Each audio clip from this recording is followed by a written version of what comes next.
En nuestra quinta parada hemos visitado la sede central de Cáritas España, en Madrid, una organización que ofrece ayuda humanitaria en más de 198 países. Nos hemos sentado con Amparo Alonso, responsable de las actividades de cooperación internacional en África, quien nos ha explicado la forma de trabajar que tiene Cáritas a través de un simple pero ingenioso proverbio. Nosotros nunca somos protagonistas, yo creo que el cambio lo hacen ellos. El maestro surge cuando el alumno está preparado, dice un sabio que yo conozco, y yo creo que ellos son los protagonistas auténticos. Ellos han querido, ellos han tenido la posibilidad, nosotros hemos sido meros intermediarios del proceso global de desarrollo internacional, pero los protagonistas sin duda han sido ellos. Cáritas estaba ahí y Cáritas ha acompañado y Cáritas ha estado cerca y Cáritas ha creído en esa cooperación fraterna, y como tal hemos permitido que ellos sean esos protagonistas y que hagan realidad lo que ellos quieren hacer. La caridad es el pilar central de la organización. Hemos querido preguntarle a Amparo, que lleva trabajando más de 18 años en la entidad, ¿qué significa esta palabra para ella?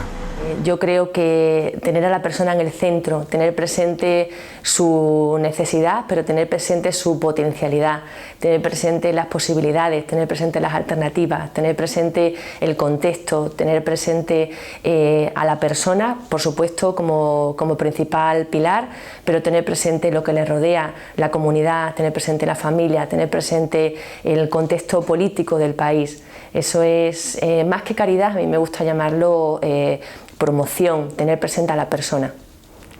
Cuando le hemos preguntado lo que ha aprendido del continente africano, Amparo nos habla del sentido de comunidad que comparten y de cómo esto también está presente en España en época de crisis.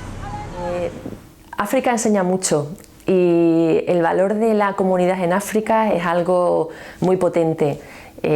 África tiene muchos problemas, pero también tiene muchos aprendizajes, y una de las cosas que me enseñó África es cómo entre ellos se unen y cuál es el valor de la familia y la comunidad. Siempre me acuerdo de Rosemary, una persona que vivía conmigo en un barrio de chabolas allí en Nairobi, que siempre me decía: ¿tú sabes qué? Que las personas se piensan que soy rica. Y le decía: ¿ah, sí? ¿Y eso? Dice: sí, porque me río mucho. Digo: ah, sí, ¿y tú qué piensas? Dice: bueno, pues que no tengo nada. Dice: bueno, en realidad sí, en realidad tengo a mi familia, tengo a mi comunidad y tengo a mi Dios, ¿no? Entonces, este valor importante de la comunidad, el no sentirse solo, sentirse parte, sentirse trabajando por un bien común, creo que aporta muchísimo, y aporta también, y yo creo que ha sido una de las respuestas a la crisis dentro de España, cómo las familias han ido arropando, cómo la comunidad también ha ido arropando a mucha gente que se ha ido quedando atrás en tiempos de crisis potente. ¿Cuál es el mejor recuerdo que guarda de sus visitas a África y de proyectos de cooperación internacional allí en las trincheras con el pueblo africano?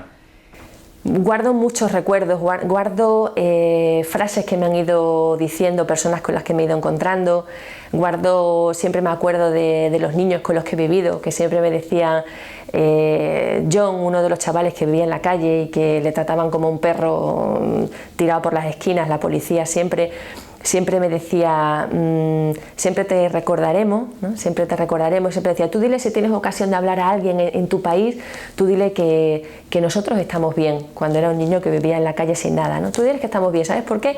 Porque nosotros somos dos cosas, somos niños y no dicen que Dios está con los niños y somos pobres, y no dicen que Dios está con los niños y con los pobres, y dice: pues nosotros no nos hace falta nada más, ¿no?